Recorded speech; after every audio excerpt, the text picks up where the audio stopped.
आज की ये प्रेस वार्ता एक बहुत ही बड़े गंभीर मुद्दे पर है।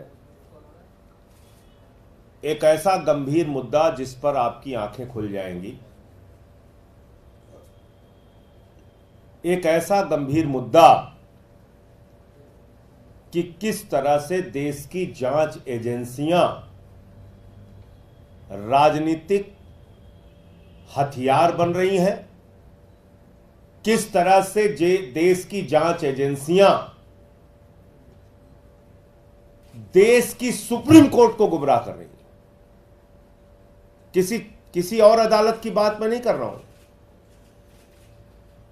देश के सर्वोच्च न्यायालय को, सुप्रीम कोर्ट को देश की जांच एजेंसियां गुमराह कर रही हैं। केंद्र सरकार की प्राइम इन्वेस्टिगेटिंग एजेंसी जिसको कहते हैं वो गुमराह कर रही हैं। ये मैं पूरे प्रमाण के साथ आज आपको बताने जा रहा हूं। आप लोगों को याद होगा जब माननीय सर्वोच्च न्यायालय में मनीष सिसोदिया जी के जमानत की सुनवाई हो रही थी, तो उस समय ईडी ने माननीय सर्वोच्च न्यायालय के सामने कहा, सर्वोच्च न्यायालय ने पूछा भाई इतने लंबे समय से 2 साल से आप जांच कर रहे हैं, 1.5 साल हो गया आपको जांच, तब 1.5 साल हुआ था, 1.5 साल हो गया आप जांच कर रहे हैं और आपकी जांच पे जांच चलती रहेगी। किसी आदमी को आप कब तक जेल में रख सकते हैं? यह अंतहीन जांच नहीं हो सकती। तो ईडी ने माननीय सर्वोच्च न्यायालय के सामने कहा, जांच पूरी होना तो दूर हुजूर, 6 से 8 महीने में हम ट्रायल खत्म कर देंगे। ये कहा सर्वोच्च न्यायालय के सामने, आप लोगों की जानकारी में है, पूरे देश ने सुना कि सारा ट्रायल जो है वो 6 से 8 महीने में हुजूर खत्म हो जाएगा। अब आ जाइए 4 जून को फिर इस साल, और 6 से 8 महीने तो बीत ही गया। अभी तक मनीष सिसोदिया भी जेल में है, फाइनल चार्जशीट भी नहीं आई है, ट्रायल तो शुरू होना बहुत दूर की बात है। अब आ जाइए 4 जून को। 4 जून को सुप्रीम कोर्ट में सुनवाई होती है इस साल, इसी महीने।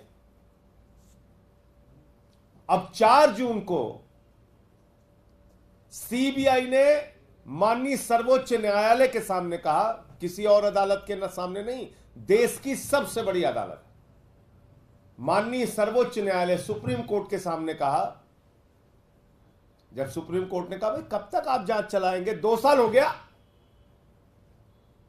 2 साल हो गया, कब तक आपकी जांच चलती रहेगी? बोले सर साहब एकदम जांच पूरी हो गई, सब कुछ तैयार है साहब, बस 2 से 3 हफ्ते के अंदर हम फाइनल चार्जशीट दाखिल कर देंगे, अब हमको कोई जांच नहीं करनी। सुना होगा आप लोगों ने, ये भी आप लोगों की जानकारी में है। माने सीबीआई सुप्रीम कोर्ट को गुमराह कर रही है। इसका मतलब सीबीआई अपनी जांच पूरी कर चुकी थी। इसका मतलब सीबीआई को आगे जांच नहीं करनी थी। इसका मतलब सीबीआई को कोई और गिरफ्तारी नहीं करनी थी। लेकिन सीबीआई वालों को, बेचारों को क्या पता कि उनको अभी क्या क्या करना पड़ेगा। उसी बीच एक ऐतिहासिक फैसला ट्रायल कोर्ट का, ईडी कोर्ट का अरविंद केजरीवाल के मामले में आता है, और वो फैसला यह कहता है ईडी के पास कोई सबूत नहीं है अरविंद केजरीवाल के खिलाफ।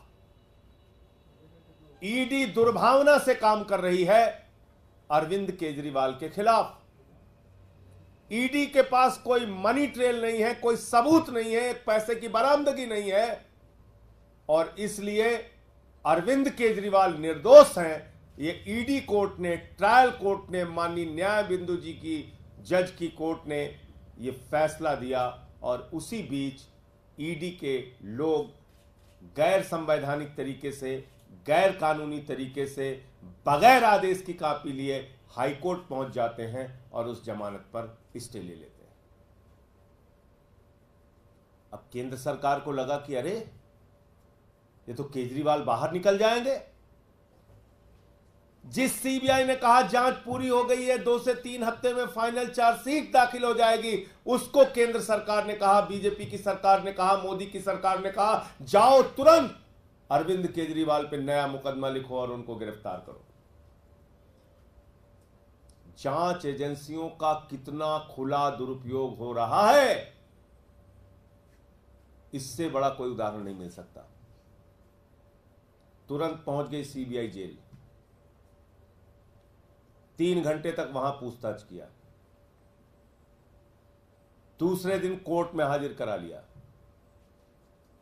फिर उनकी गिरफ्तारी कर ली, फिर उनकी 3 दिन पुलिस रिमांड ले ली सीबीआई ने,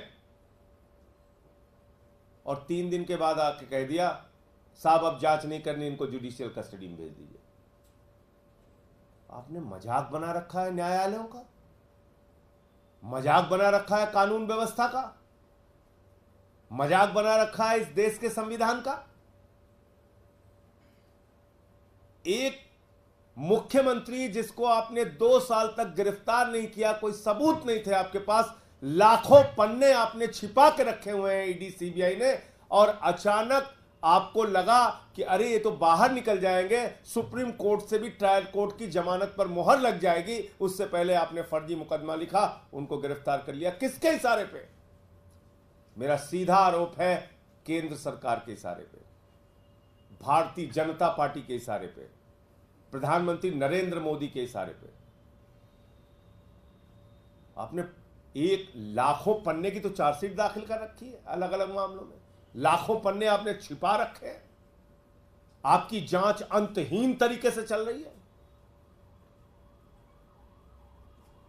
मुकदमे पे मुकदमा लिखे जा रहे हो। तो कल कह दिया साहब जुडिशियल कस्टडी में भेज दीजिए। तो 2 बातें साफ हो गई। नंबर 1, मनीष सिसोदिया के मामले में कोई सबूत नहीं है ईडी और सीबीआई के पास, सिर्फ उनकी जमानत को रोकने के लिए भारत के सर्वोच्च न्यायालय में खुलेआम ईडी और सीबीआई के द्वारा झूठ बोला गया। यह माननीय सर्वोच्च न्यायालय की अवमानना है, यह माननीय सुप्रीम कोर्ट का कंटेम्प्ट है, और मैं माननीय सर्वोच्च न्यायालय से भी अनुरोध करूंगा कि अपने इस अवमानना पर कार्रवाई करने की कृपा करें, आप इसके ओर भी ध्यान दें। मोदी जी की एजेंसियां सुप्रीम कोर्ट में जाके झूठ बोल रही हैं, फिर बचेगा क्या? दूसरी बात, अरविंद केजरीवाल को जमानत मिलने के बाद, ईडी कोर्ट से जमानत मिलने के बाद कोई सबूत, कोई तथ्य, कोई मामला सीबीआई के पास नहीं था। बावजूद इसके राजनीतिक द्वेष और दुर्भावना के कारण अरविंद केजरीवाल को सीबीआई ने गिरफ्तार कर लिया और उनको पहले पुलिस रिमांड में लिया, 3 दिन की पुलिस रिमांड के बाद जुडिशियल कस्टडी में ले लिया, भेज दिया। इसलिए भेजा कि अब अगर ट्रायल कोर्ट की जमानत पर सुप्रीम कोर्ट की मुहर लगती है तो कम से कम सीबीआई के एक मामले में फिर से जमानत करानी पड़े अरविंद केजरीवाल को। प्रधानमंत्री जी, पूरा देश देख रहा है आप क्या कर रहे हैं, किस दुर्भावना के कारण आप काम कर रहे हैं, ये पूरा देश देख रहा है। और आपके इन्हीं कार्रवाइयों के खिलाफ कल इंडिया गठबंधन के जो दल हैं, कांग्रेस समेत तमाम राजनीतिक दल, जब खड़गे साहब के घर पे मीटिंग हुई थी जिसमें राहुल गांधी जी भी मौजूद थे, सबने एक स्वर में तय किया था कि कल 10:30 बजे देश की संसद की परिसर में इंडिया गठबंधन के दल देश भर में ईडी सीबीआई के दुरुपयोग के खिलाफ आंदोलन करेंगे, प्रदर्शन करेंगे, जांच एजेंसियों के दुरुपयोग के खिलाफ प्रदर्शन करेंगे। अरविंद केजरीवाल और जो दूसरे नेताओं की, बंगाल में 3 नेताओं की गिरफ्तारी हुई है, हेमंत सोरेन 5 महीने तक जेल में रखे गए, संजय रावत, अनिल देशमुख, तमाम नेताओं को पकड़ पकड़ के जेल में डाला गया। सीबीआई का इस्तेमाल, ईडी का इस्तेमाल राहुल गांधी, सोनिया गांधी पर भी किया गया। ईडी सीबीआई का इस्तेमाल अखिलेश यादव के खिलाफ भी किया गया, तेजस्वी यादव के खिलाफ बिहार में भी किया गया, शरद पवार के खिलाफ किया गया, उद्धव ठाकरे जी की पार्टी के खिलाफ किया गया। शरद पवार जी के खिलाफ तो लगातार छापे वहां पे चल रहे हैं। तो पूरे तेजस्वी यादव जी के पूरे परिवार पे ईडी सीबीआई की कार्रवाई लगातार चल रही है। ममता बनर्जी जी के भतीजे पे कार्रवाई, उनके मंत्रियों पे कार्रवाई, उनके 3-3 मंत्रियों को जेल में रखा गया और इसके पीछे कोई कारण नहीं, जांच की मंशा नहीं है, जांच के नाम पर जेल में रखने की मंशा है। तो इन सारे विषयों को लेकर कल संसद परिसर में 10:30 बजे इंडिया गठबंधन की ओर से विरोध प्रदर्शन भी होगा और जांच एजेंसियों का दुरुपयोग इस समय एक बड़ा मामला है। तमिलनाडु में भी हमने देखा किस तरह से वहां डीएमके पार्टी के खिलाफ दुरुपयोग हो रहा है। वहां तो एक किसान के खाते में 400 रुपए था, उसको ईडी गिरफ्तार कर लेती। 400 रुपए, क्योंकि एक बीजेपी नेता ने उसके खिलाफ एप्लीकेशन दी। तो जिस ईडी का मकसद आतंकवादी पैसों की जांच के लिए हुआ था, हवाला की जांच के लिए हुआ था, उस ईडी का इस्तेमाल आप कर रहे हैं। 400 रुपए जिस किसान के खाते में है, उसका राजनीतिक मकसद के कारण उसकी गिरफ्तारी और उसके कार्रवाई के खिलाफ, उसके कार्रवाई के लिए। तो मुझे इतनी बात कहनी थी। आपका कोई प्रश्न हो तो आप पूछ सकते हैं। 17 साल बाद इंडिया वर्ल्ड कप जीती है, T20 है। देखिए, ये हम सब के लिए और एक एक भारतीय के लिए बहुत गर्व की बात है। हिंदुस्तान की टीम 17 साल के बाद विदेशी धरती पर जाकर विश्व विजेता बनी है। मैं रोहित शर्मा जी को, पूरी इंडिया टीम को हृदय की गहराइयों से बधाई देना चाहता हूं, शुभकामनाएं देना चाहता हूं। आम आदमी पार्टी के एक एक कार्यकर्ता की ओर से, देश के करोड़ों लोगों की ओर से। और बहुत अच्छा है, इंडिया जीते, इंडिया को जीतना ही चाहिए, इंडिया जीतता ही रहेगा। इंडिया जीत रहा है, राजनीति का खेल हो चाहे क्रिकेट का खेल हो। सर, एक और सवाल है सर, आप कह रहे हैं कांग्रेस भी हिस्सा लेगी, लेकिन जो दिल्ली यूनिट है कांग्रेस की, वो कहती है कि जनता को राम भरोसे छोड़कर सरकार जो है वो अरविंद केजरीवाल की रिहाई में लगी हुई है। तो ये कॉन्ट्रडिक्शन को किस तरह से देखते हैं सर?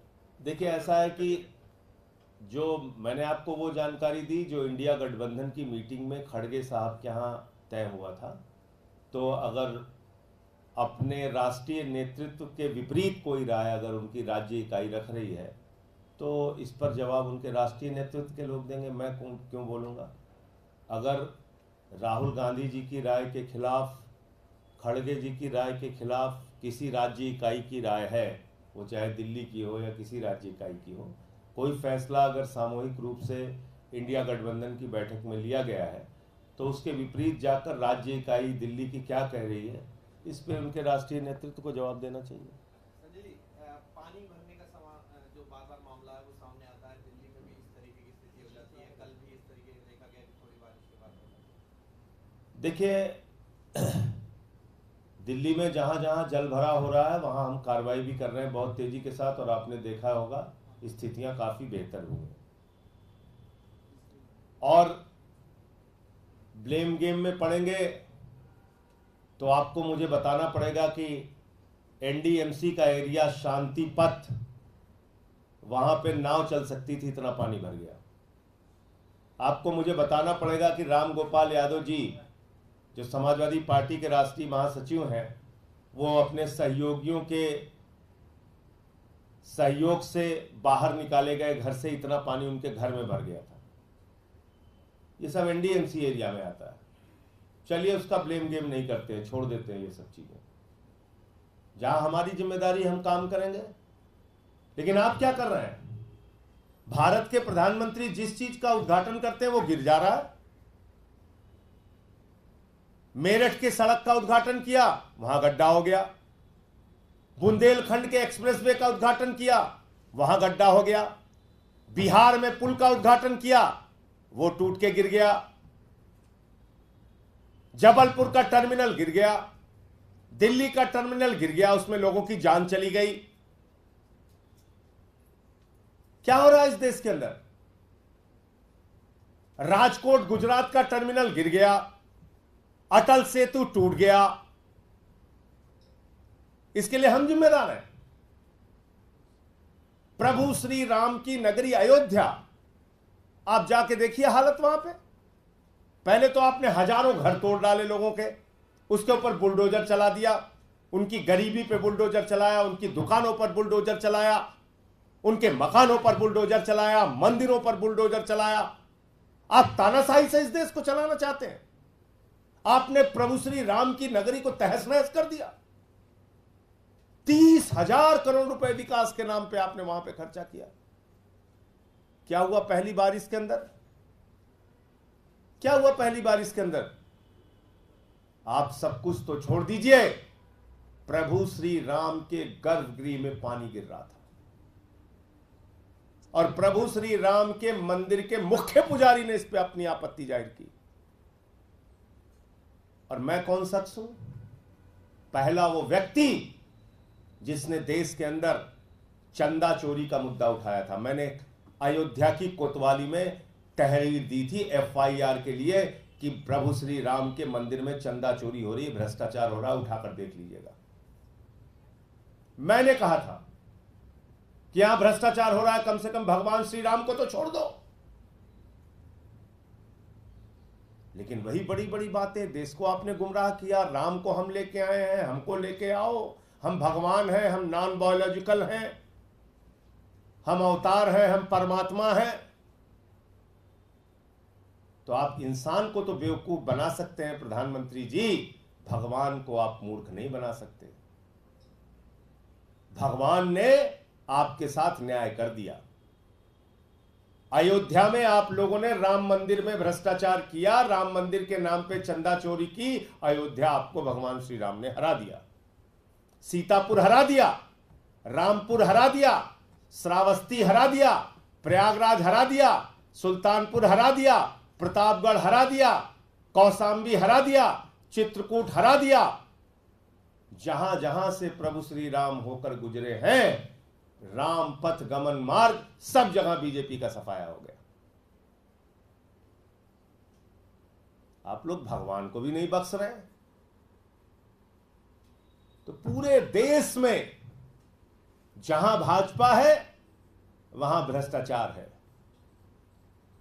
जहां भाजपा है वहां सिर्फ और सिर्फ एक ही कार्रवाई है, चंदा दो, धंधा लो, चंदा दो, धंधा लो, electoral bond, electoral bond, electoral bond.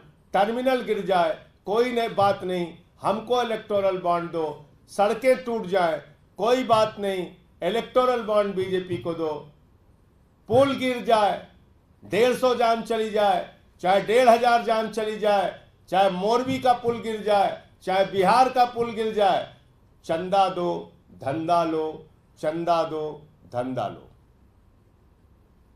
3,02,000 crore रुपए का ठेका उन कंपनियों को भारतीय जनता पार्टी ने दिया जिससे इलेक्टोरल बॉन्ड के रूप में रिश्वत खाने का काम, भ्रष्टाचार करने का काम भाजपाइयों ने किया। चंदा दो, धंधा लो। ये इसी स्कीम के तहत चारों तरफ ठेके दिए गए और पहली बारिश में ही पुल धड़ाम, टर्मिनल धड़ाम, सड़क धड़ाम, एक्सप्रेसवे धड़ाम, सब धड़ाम धड़ाम धड़ाम। अब अंतिम में 1 मिनट 23 सेकंड आपका लूंगा, उसके बाद मैं अपनी बात बंद करूंगा। बहुत अच्छा विषय आपने दिल्ली के पानी का उठाया। मैं आपको दिखा रहा हूं, ये 30,000 करोड़ का भ्रष्टाचार देखिए। अयोध्या की ये दुर्गति अभी प्री मानसून की बारिश ने की है, जबकि मानसून को आना भी बाकी है। जी हाँ, उत्तर प्रदेश में 26 से 29 जून के बीच मानसून दस्तक दे सकता है। सोचिए जब मूसलाधार बारिश होगी तो रामनगरी के वर्ल्ड क्लास सिटी वाले दावे का क्या होगा। अब आपको दिखाते हैं अयोध्या में किस प्रोजेक्ट पर कितने पैसे खर्च किए गए। एयरपोर्ट पर 1450 करोड़ रुपए खर्च हुए, रेलवे स्टेशन पर 724 करोड़ रुपए, अयोध्या रिंग रोड पर 4793 करोड़ रुपए, 14 कोसी परिक्रमा मार्ग पर 1140 करोड़ रुपए, पंचकोसी परिक्रमा मार्ग पर 773। डिस्टर्ब मत करो भैया, पूरा चल। 793 करोड़ रुपए, 14 कोसी परिक्रमा मार्ग पर 1140 करोड़ रुपए, पंचकोसी परिक्रमा मार्ग पर 773 करोड़ रुपए, रामपथ पर 787 करोड़ रुपए, टाउनशिप पर 2180 करोड़ रुपए, पुराने मंदिरों के जीर्णोद्धार पर 170 करोड़ रुपए, मेडिकल कॉलेज पर 245 करोड़ रुपए। अब सवाल ये है कि अयोध्या में भव्य और दिव्य राम मंदिर को बनाने के लिए देश के जाने माने और वर्ल्ड क्लास इंजीनियरों से राय ली गई, तो क्या अयोध्या नगरी के विकास को सिर्फ जेबें भरने वाले ठेकेदारों के जिम्मे छोड़ दिया गया? सवाल तो राम मंदिर की छत से पानी टपकने पर भी उठा, हालांकि इसका जवाब श्री राम मंदिर जन्मभूमि ट्रस्ट ने दे दिया। लेकिन जो भी मंदिर बन गए हैं जहाँ रामलला विराजमान है और जो आगे भी जगह बनी है उसमें एक ही पहली वर्षा में ही पानी छूने लगा, अंदर पानी भर गया था। सुन लिया आपने, पहली वर्षा में ही प्रभु श्री राम मंदिर के गर्भगृह में पानी गिरने लगा।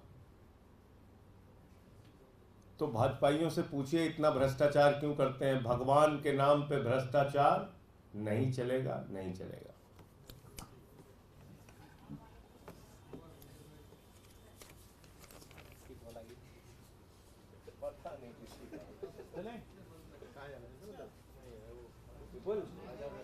Big protest